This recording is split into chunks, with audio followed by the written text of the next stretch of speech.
ओम शांति।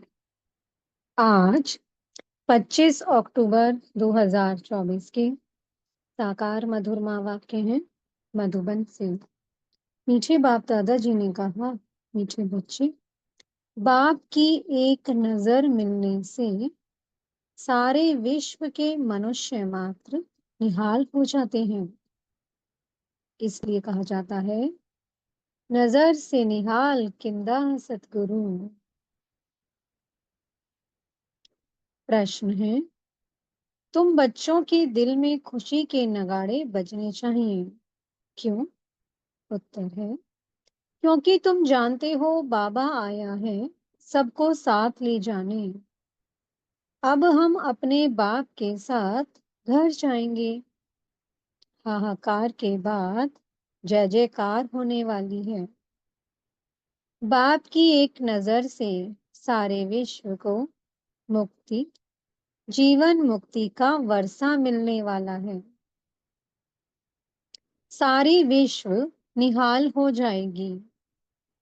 ओम शांति। रूहानी शिव बाबा बैठ अपने रूहानी बच्चों को समझाते हैं।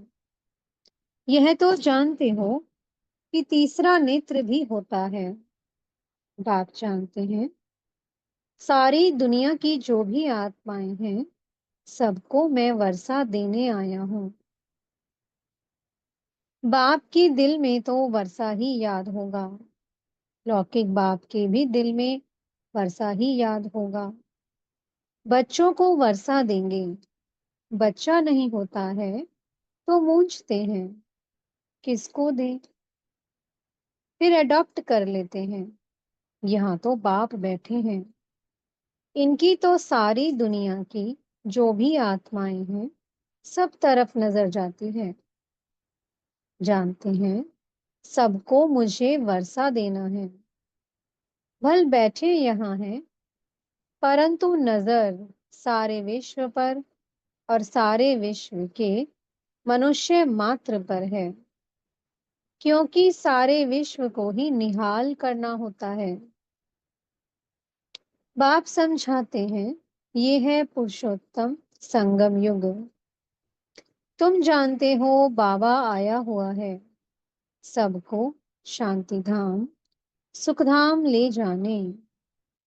सब निहाल हो जाने वाले हैं। ड्रामा के प्लान अनुसार कल्प कल्प निहाल हो जाएंगे। बाप सब बच्चों को याद करते हैं। नजर तो जाती है ना, सब नहीं पढ़ेंगे। ड्रामा प्लान अनुसार सबको वापस जाना है, क्योंकि नाटक पूरा होता है। थोड़ा आगे चलेंगे तो खुद भी समझ जाएंगे, अब विनाश होता है। अब नई दुनिया की स्थापना होनी है, क्योंकि आत्मा तो फिर भी चैतन्य है ना। तो बुद्धि में आ जाएगा, बाप आया हुआ है। पैराडाइज स्थापन होगा और हम शांति धाम में चले जाएंगे। सबकी गति होगी ना, बाकी तुम्हारी सदगति होगी। अभी बाबा आया हुआ है, हम स्वर्ग में जाएंगे, जय जयकार हो जाएगी। अभी तो बहुत हाहाकार है। कहाँ अकाल पड़ रहा है, कहाँ लड़ाई चल रही है, कहाँ भूकंप होते हैं, हजारों मरते रहते हैं। मौत तो होना ही है। सतयुग में ये बातें होती नहीं। बाप जानते हैं, अब मैं जाता हूँ, फिर सारे विश्व में जय जयकार हो जाएगी। मैं भारत में ही जाऊंगा। सारे विश्व में भारत जैसे गांव हैं। बाबा के लिए तो गांव ठहरा। मनुष्य थोड़े, मनुष्य बहुत थोड़े मनुष्य होंगे। मुझे बाबा ने कहा कि बाबा के लिए तो ये गांव ठहरा, बहुत थोड़े मनुष्य होंगे। सतयुग में सारे विश्व जैसे एक छोटा गांव था। अभी तो कितनी वृद्धि हो गई है। बाप की बुद्धि में तो सब है ना। अब इस शरीर द्वारा बच्चों को समझा रहे हैं। तुम्हारा पुरुषार्थ वही चलता है जो कल्प कल्प चलता है। बाप भी कल्प वृक्ष का बीज रूप है। ये है कॉर्पोरियल झाड़, ऊपर में है इनकॉर्पोरियल झाड़।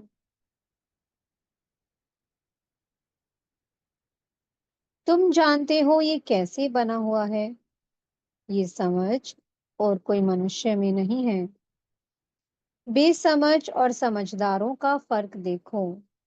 कहाँ समझदार स्वर्ग में राज्य करते थे, उनको कहा ही जाता है सचखंड, हेवन। अभी तुम बच्चों को अंदर में बड़ी खुशी होनी चाहिए। बाबा आया हुआ है। ये पुरानी दुनिया तो जरूर बदलेगी। जितना जितना जो पुरुषार्थ करेंगे उतना पद पाएंगे। बाप तो पढ़ा रहे हैं। ये तुम्हारी स्कूल तो बहुत वृद्धि को पाती रहेगी। बहुत हो जाएंगे। सबका स्कूल इकट्ठा थोड़ी होगा। इतने रहेंगे कहाँ? तुम बच्चों को याद है, अभी हम जाते हैं सुखधाम। जैसे कोई भी विलायत में जाते हैं तो 8-10 वर्ष जाकर रहते हैं। फिर आते हैं भारत में। भारत तो गरीब है। विलायत वालों को यहाँ सुख नहीं आएगा। वैसे तुम बच्चों को भी यहाँ सुख नहीं है। तुम जानते हो हम बहुत ऊंची पढ़ाई पढ़ रहे हैं, जिससे हम स्वर्ग के मालिक देवता बनते हैं। वहां कितने सुख होंगे। उस सुख को सभी याद करते हैं। ये गांव यानी कि ये कलयुग तो याद भी नहीं आ सकता। इनमें तो अथाह दुख है। इस रावण राज्य पतित दुनिया में आज अपरम अपार दुख है। कल फिर अपरम अपार सुख होंगे। हम योग बल से अथाह सुख वाली दुनिया स्थापन कर रहे हैं। ये राजयोग है ना। बाप खुद कहते हैं मैं तुमको राजाओं का राजा बनाता हूँ। तो ऐसा बनाने वाले टीचर को याद करना चाहिए ना। टीचर बिगर बैरिस्टर, इंजीनियर आदि थोड़े बन सकते हैं। ये फिर है नई बात।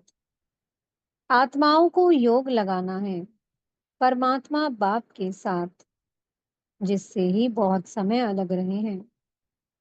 बहुकाल क्या, वह भी बाप आपे ही समझाते रहते हैं। मनुष्य तो लाखों वर्ष आयु कह देते हैं। बाप कहते हैं नहीं, ये तो हर 5000 वर्ष बाद तुम जो पहले पहले बिछड़े हो वही आकर बाप से मिलते हो।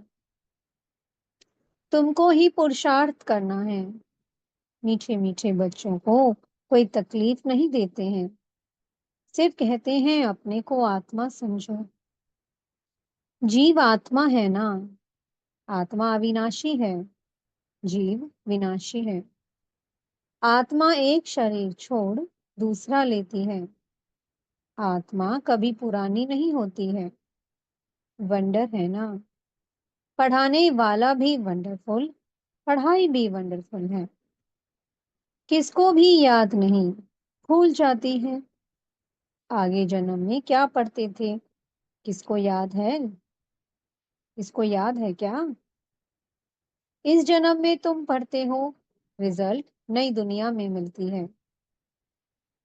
ये सिर्फ तुम बच्चों को पता है। ये याद रहना चाहिए। अभी ये पुरुषोत्तम संगम युग है। हम नई दुनिया में जाने वाले हैं। ये याद रहे तो भी तुमको बाप की याद रहेगी।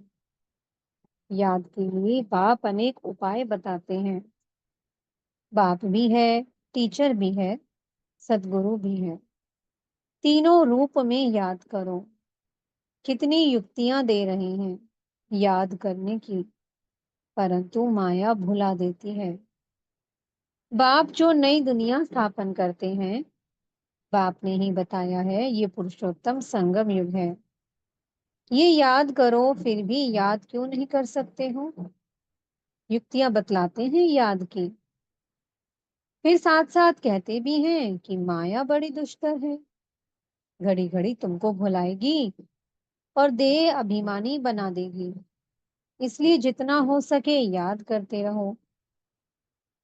उठते बैठते चलते फिरते देह के बदले अपने को देही समझो, यानी कि आत्मा समझो। ये है मेहनत। नॉलेज तो बहुत सहज है। सब बच्चे कहते हैं याद ठहरती नहीं। तुम बाप को याद करते हो, माया फिर अपनी तरफ खींच लेती है। इस पर ही ये खेल बना हुआ है। तुम भी समझते हो, हमारा बुद्धि योग जो बाप के साथ और पढ़ाई की सब्जेक्ट में होना चाहिए, वह नहीं है। भूल जाते हैं। परंतु तुम्हें भूलना नहीं चाहिए। वास्तव में इन चित्रों की भी दरकार नहीं है, परंतु पढ़ाने समय कुछ तो आगे चाहिए ना। कितने चित्र बनते रहते हैं। पांडव गवर्नमेंट के प्लान देखो कैसे हैं। उस गवर्नमेंट के भी प्लान हैं। तुम समझते हो नई दुनिया में सिर्फ भारत ही था, बहुत छोटा था। सारा भारत विश्व का मालिक था। एवरीथिंग न्यू होती है। दुनिया तो एक ही है, एक्टर्स भी वही हैं। चक्कर फिरता जाता है। तुम गिनती करेंगे, इतने सेकंड, इतने घंटे, दिन, वर्ष पूरे हुए। फिर चक्कर फिरता रहेगा। आजकल करते करते 5,000 वर्ष पूरे हो गए हैं। सब सीन सीनरी खेल पाल होते आते हैं। कितना बड़ा बेहद का झाड़ है। झाड़ के पत्ते तो गिन नहीं सकते हैं। ये झाड़ है। इसका फाउंडेशन देवी देवता धर्म है। फिर ये 3 ट्यूब्स, यानी कि 3 धर्म मुख्य निकले हुए हैं। बाकी झाड़ के पत्ते तो कितने ढेर हैं, कोई की ताकत नहीं जो गिनती कर सके। इस समय सब धर्मों के झाड़ वृद्धि को पा चुके हैं। ये बेहद का बड़ा झाड़ है। ये सब धर्म फिर नहीं रहेंगे।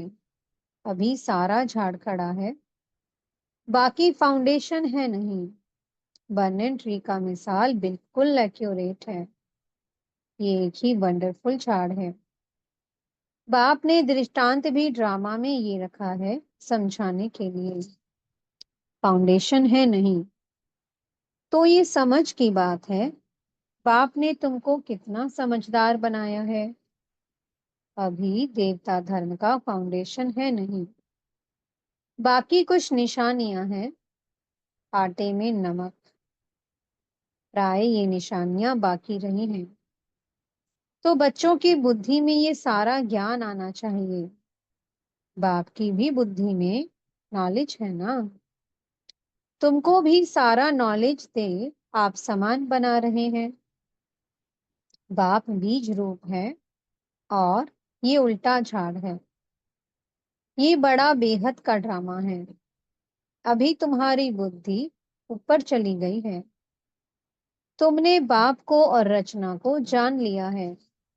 भल शास्त्रों में है, ऋषि मुनि कैसे जानेंगे? एक भी जानता हो तो परंपरा चले, दरकार ही नहीं है। जबकि सदगति हो जाती है, बीच में कोई भी वापस नहीं जा सकता।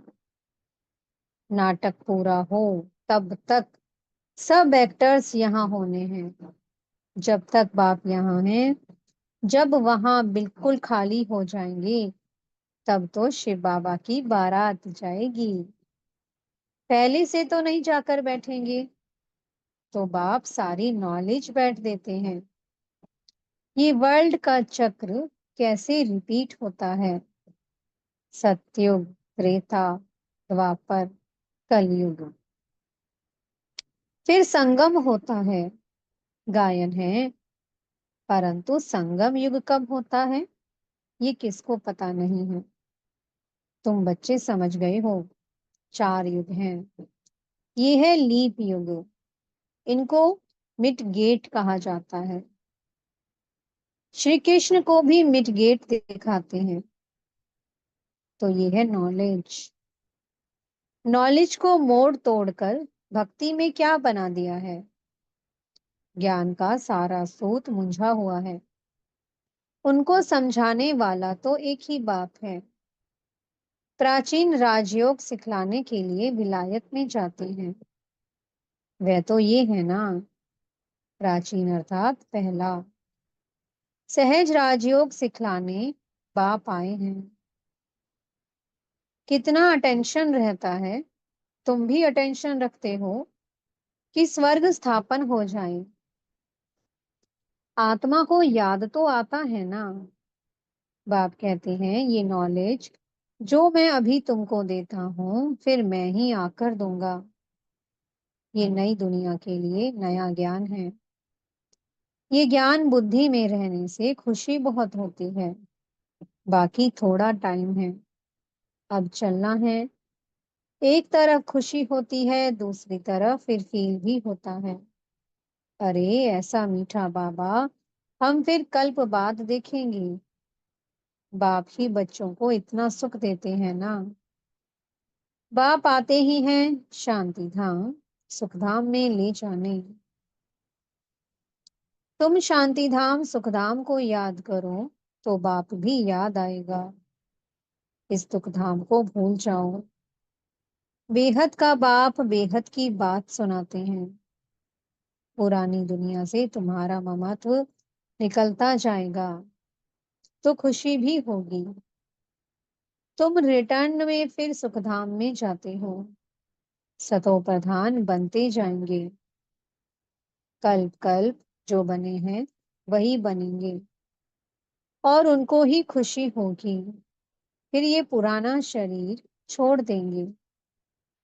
फिर नया शरीर लेकर सतो प्रधान दुनिया में आएंगे। ये नॉलेज खलास हो जाएगी। बातें तो बहुत सहज हैं। रात को सोते समय ऐसे ऐसे सिमरन करो तो भी खुशी रहेगी। हम ये बन रहे हैं। सारे दिन में हमने कोई शैतानी तो नहीं की। 5 विकारों से कोई विकार ने हमको सताया तो नहीं। लोभ तो नहीं आया। अपने ऊपर जांच रखनी है। अच्छा, मीठे मीठे सी कीलत है बच्चों प्रति माता पिता बाप दादा का याद प्यार और गुड मॉर्निंग। रूहानी बाप की रूहानी बच्चों को नमस्ते। हम रूहानी बच्चों की मीठे रूहानी बाप दादा जी को बहुत बहुत याद प्यार गुड मॉर्निंग और नमस्ते। धारणा के लिए मुख्य सार है। पहला पॉइंट, योग बल से अथाह सुखों वाली दुनिया स्थापन करनी है। इस दुख के पुरानी दुनिया को भूल जाना है। खुशी रहे कि हम सचखंड के मालिक बन रहे हैं। दूसरा पॉइंट है, रोज अपनी जांच करनी है कि सारे दिन में कोई विकार ने सताया तो नहीं। कोई शैतानी काम तो नहीं किया। लोभ के वश तो नहीं हुए। मीठे सतगुरु जी वरदान दे रहे हैं। वरदाता द्वारा सर्वश्रेष्ठ संपत्ति का वरदान प्राप्त करने वाले संपत्तिवान भव। किसी के पास अगर सिर्फ स्थूल संपत्ति है तो भी सदा संतुष्ट नहीं रह सकते। स्थूल संपत्ति के साथ अगर सर्व गुणों की संपत्ति, सर्व शक्तियों की संपत्ति और ज्ञान की श्रेष्ठ संपत्ति नहीं है तो संतुष्टता सदा नहीं रह सकती। आप सबके पास तो ये सब श्रेष्ठ संपत्तियां हैं। दुनिया वाले सिर्फ स्थूल संपत्ति वाले को संपत्तिवान समझते हैं, लेकिन वरदाता बाप द्वारा आप बच्चों को सर्वश्रेष्ठ संपत्तिवान भव का वरदान मिला हुआ है।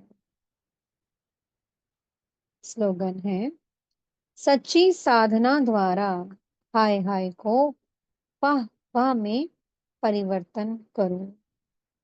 ओम शांति।